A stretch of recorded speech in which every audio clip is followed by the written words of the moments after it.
어제 새벽부터 다시 신명기 말씀을 우리가 살펴보고 있습니다. 오늘 본문 신명기 19장에서 하나님께서는 약속의 땅에 들어갔을 때 이스라엘이 지켜야 할 몇 가지 규례에 관하여 말씀을 하십니다. 1절은 이렇게 기록합니다. 우리 1절 말씀 다시 한번 같이 읽어보겠습니다. 시작. 내 하나님 여호와께서 이 여러 민족을 멸절하시고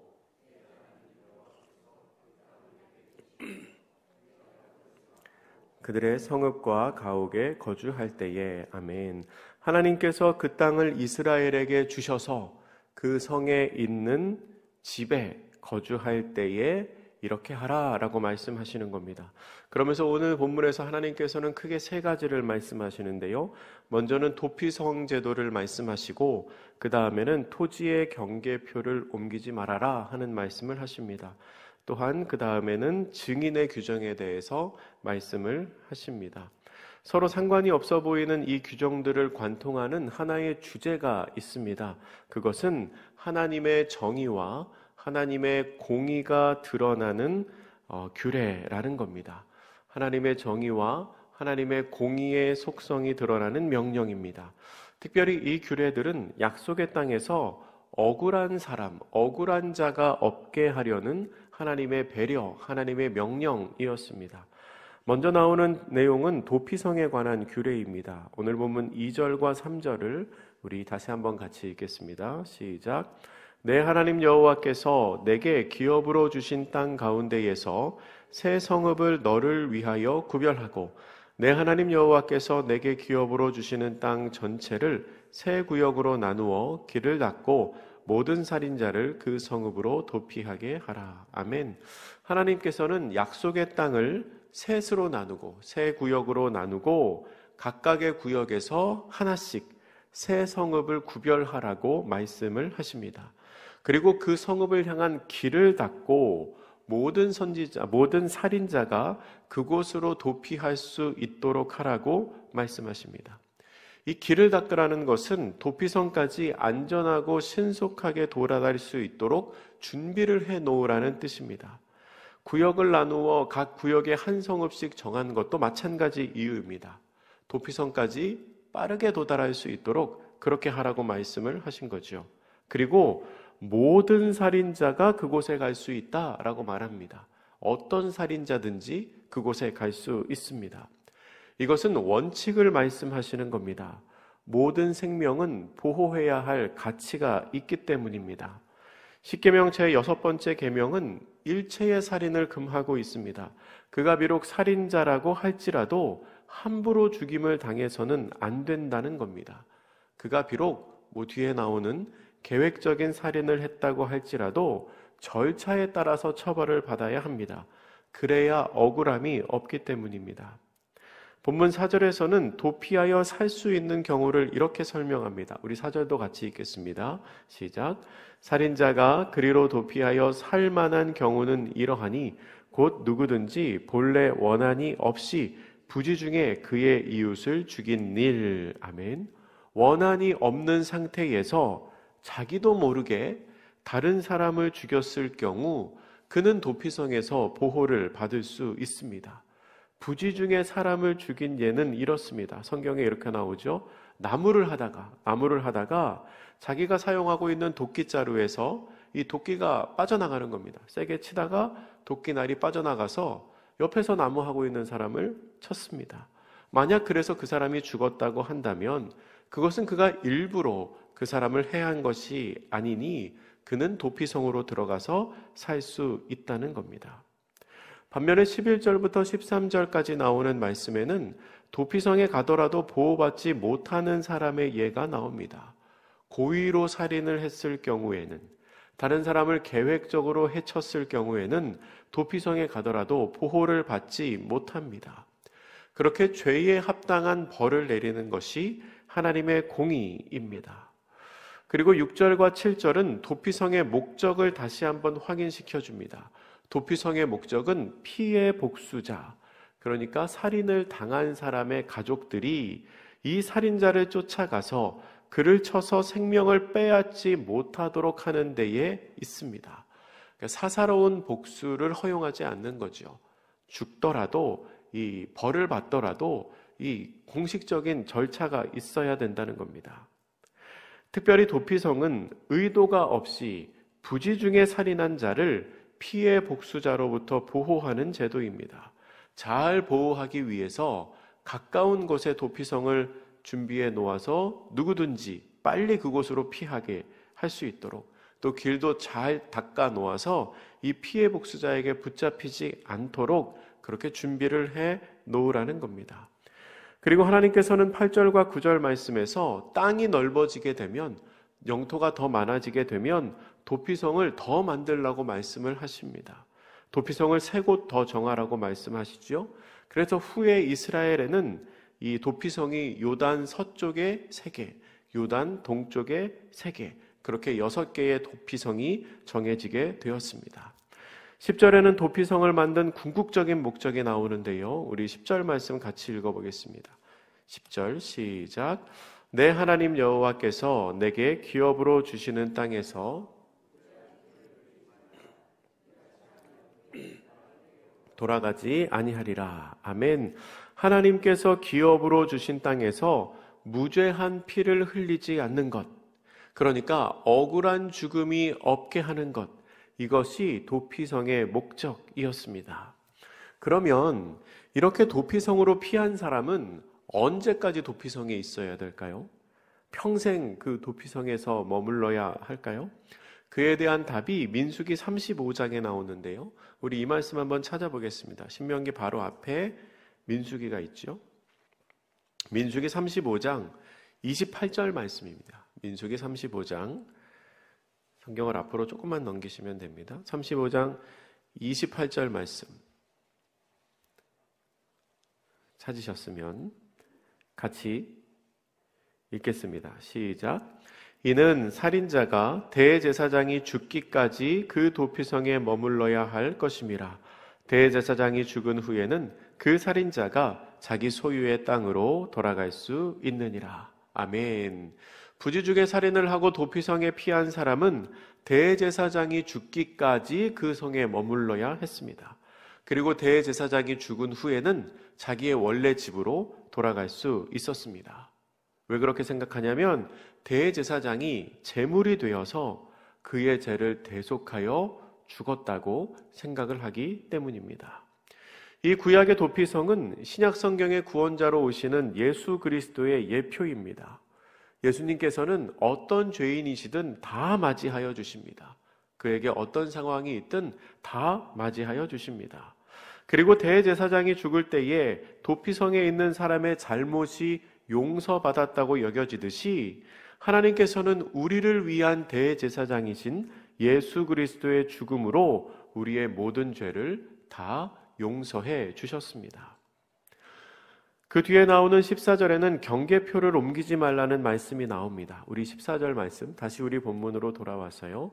14절 같이 읽겠습니다. 시작. 내 하나님 여호와께서 내게 주어 차지하게 하시는 땅, 곧 내 소유가 된 기업의 땅에서 조상이 정한 내 이웃의 경계표를 옮기지 말지니라. 아멘. 이것은 다른 사람의 땅의 경계를 침범하지 말라는 것입니다. 이웃의 경계선을 침범하는 일은 고대 근동 지방에서는 흔히 있는 일이었다고 합니다. 힘이 있는 사람들이 힘이 없는 사람들의 땅을 빼앗는 겁니다. 무력으로 빼앗고 혹은 몰래 경계선을 옮겨서 사람들을 괴롭히는 것이지요. 이 경계석을 옮긴다는 것에는 땅을 좀 빼앗는다는 것 이상의 의미가 있습니다. 그것은 땅이라고 하는 생계수단을 빼앗음으로써, 땅이라고 표현되는 생계수단을 위태롭게 함으로써 곧 그 사람의 생존을 위협하는 일이 됩니다. 누군가는 욕심으로 하는 작은 일이 누군가에게는 생존의 위협으로 다가오는 것이지요. 대표적인 것이 열왕기상 21장에 나오는 나봇의 포도원 이야기입니다. 이 아합이라는 악한 왕이 나봇이라는 사람이 가지고 있는 포도원에 욕심이 생겼습니다. 사실 아합에게는 그것 있어도 그만 없어도 그만인 땅이었지만 아합이 나봇의 포도원에 욕심을 내자 결국 그 땅 주인인 나봇은 생명을 잃게 됩니다. 그리고 나봇의 포도원 이야기에도 나오지만 이 이스라엘의 땅, 하나님께서 이스라엘 민족에게 주신 땅은 기본적으로 하나님이 각 지파에게 주신 선물입니다. 하나님이 각각의 사람들에게, 각 지파에게 직접 내어주신 선물이라는 거지요. 그래서 토지의 경계석을 옮기는 것은 하나님께서 이스라엘에게 주신 선물을 무시하고 하나님의 질서를 무효화시키는 잘못이었습니다. 그것은 하나님 앞에서 범죄하는 것이었지요. 하나님께서는 이러한 범죄를 하지 않게 하기 위해서, 그리고 하나님의 공의를 실현하기 위해서, 그리고 힘이 약한 사람을 보호하기 위해서 그 땅의 경계표, 경계석을 옮기지 말라고 말씀하시는 겁니다. 그리고 오늘 본문 15절 이하에서는 증인에 관한 규정이 나옵니다. 이스라엘이 이제 가나안 땅에 정착해서 살기 시작하면 사회제도가 점점 복잡해질 것입니다. 그리고 사회의 질서를 유지하기 위해서 다양한 소송과 다양한 조정의 필요성이 생기게 될 것입니다. 그러면서 공정한 재판의 필요성이 더 커지게 될 텐데, 그때 중요한 문제가 이 증언의 문제입니다. 증언. 누가 어떤 말을 하느냐, 이게 중요하죠. 이 거짓 증언, 위증의 문제를 그래서 하나님께서 굉장히 엄중하게 다루십니다. 공정한 재판을 해야 되기 때문에 한 사람이 어떻게 증언하느냐 하는 것이 굉장히 중요했기 때문입니다. 그래서 모든 판결은 두세 사람의 증인을 토대로 해야 한다고 말씀하십니다.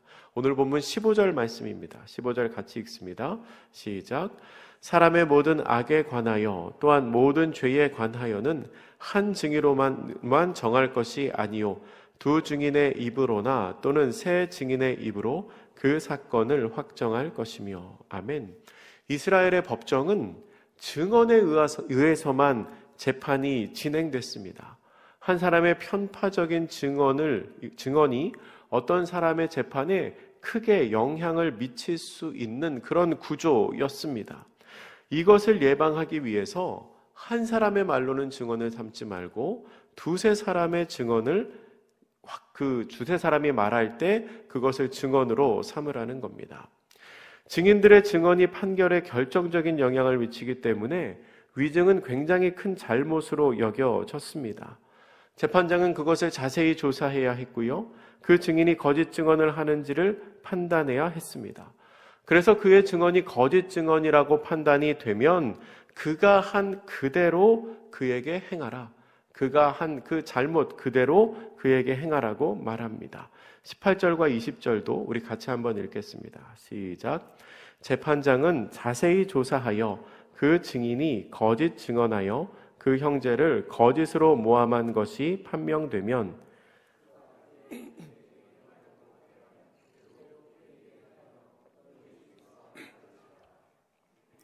그리하면 그 남은 자들이 듣고 두려워하여 다시는 그런 악을 너희 중에서 행하지 아니하리라. 아멘. 아멘. 그런데 여러분 19절의 하반절과 20절에 말하는 거짓 증언들을 엄벌하는 것은 단순히 그들을 정죄하는 것에 목적이 있는 게 아님을 우리는 말씀을 통해 알 수 있습니다. 궁극적인 목적이 뭐냐면 너희 중에서 악을 제하는 것입니다. 그러니까 이 율법의 목적은 사람에게 형벌을 내리기 위하여가 아니라 죄를 억제하는 데 있다는 겁니다. 벌을 주기 위해서가 아니라 죄를 짓지 않게 하기 위한 것이 이 율법의 목적입니다.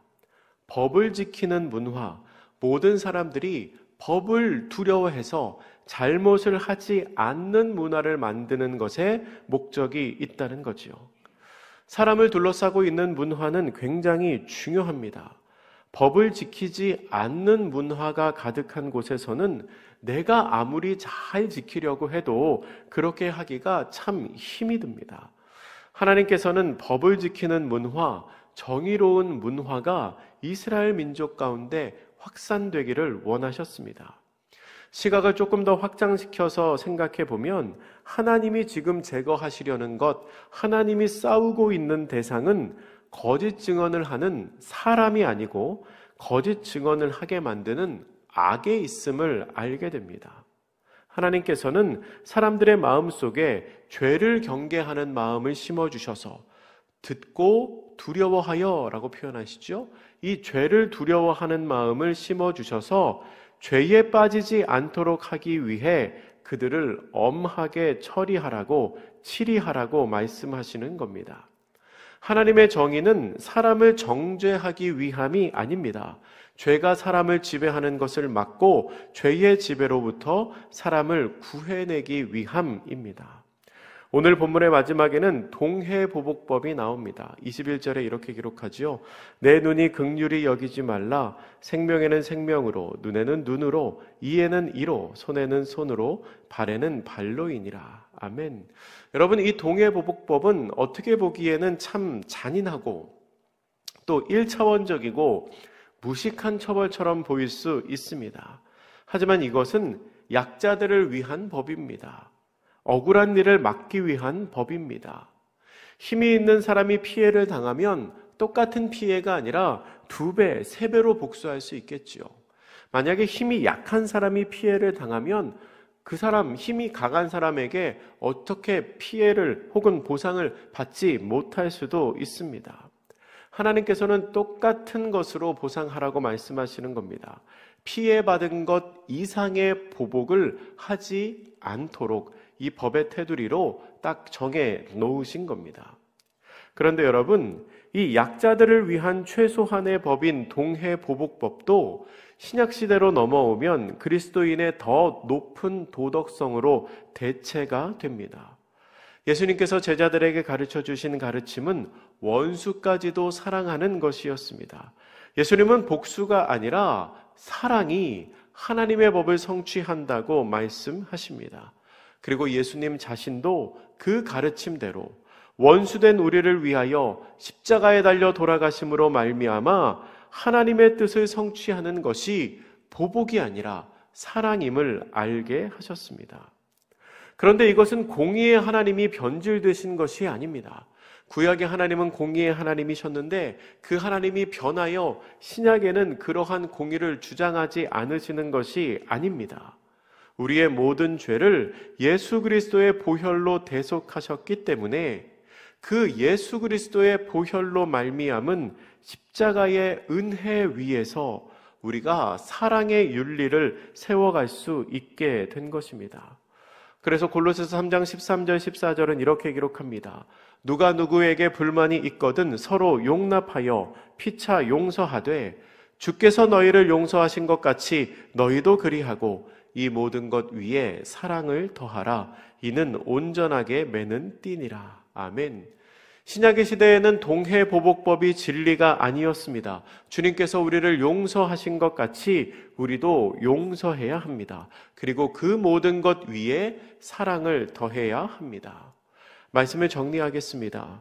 오늘 본문은 하나님의 정의와 공의의 속성이 드러나는 명령의 말씀입니다. 특별히 약속의 땅에서 억울한 자가 없게 하려는 하나님의 배려의 말씀입니다. 하나님께서는 상과 벌이 분명하십니다. 특별히 벌을 엄하게 내리시는 것은 사람을 정죄하기 위해서가 아니라 죄에 빠지지 않기 위해서 하나님이 그렇게 하셨습니다. 공의와 정의의 하나님의 속성은 신약으로 넘어와서 조금 흐려진 것처럼 보이기도 합니다. 그 위에 사랑이 덮여서 아무런 대가 없이 용서해 주시는 것처럼 보이기 때문입니다. 그러나 그것은 대가가 없는 용서가 아니었습니다. 이미 예수님께서 십자가에서 우리를 위하여 모든 죄를 다 대속해 주셨기 때문입니다. 예수님께서는 우리의 죄를 대신하시기 위해 십자가에 달려 돌아가심으로 공의의 하나님을 만족시키셨습니다. 우리는 지금 고난주간을 보내고 있습니다. 고난주간을 보내며 하나님의 공의와 예수님의 사랑을 우리가 잘 기억하면 좋겠습니다. 그리고 그것을 적용할 때에는 나를 향하여는 하나님의 공의의 시선으로 보고 이웃을 향하여는 예수님의 사랑의 시선으로 보실 수 있기를 바랍니다. 바뀌면은 곤란합니다. 나를 향하여는 사랑의 시선으로, 이웃을 향하여는 공의의 시선으로 보는 게 아니라 나를 향하여는 공의의 시선으로, 이웃을 향하여는 사랑의 시선으로, 그리고 우리가 예수님의 희생을 기억하고 그분의 사랑을 닮아서 그 사랑을 실천하는 복된 성도님들 되시기를 주님의 이름으로 축복합니다. 사랑의 하나님, 감사합니다. 우리를 위하여 공의와 사랑을 말씀하시는 하나님, 우리가 이 땅을 살아가며 하나님의 공의와 예수님의 사랑을 기억하고 그 공의와 사랑을 실천하며 살아가는 사람들 되게 하옵소서. 감사드리며 예수님의 이름으로 기도드립니다. 아멘.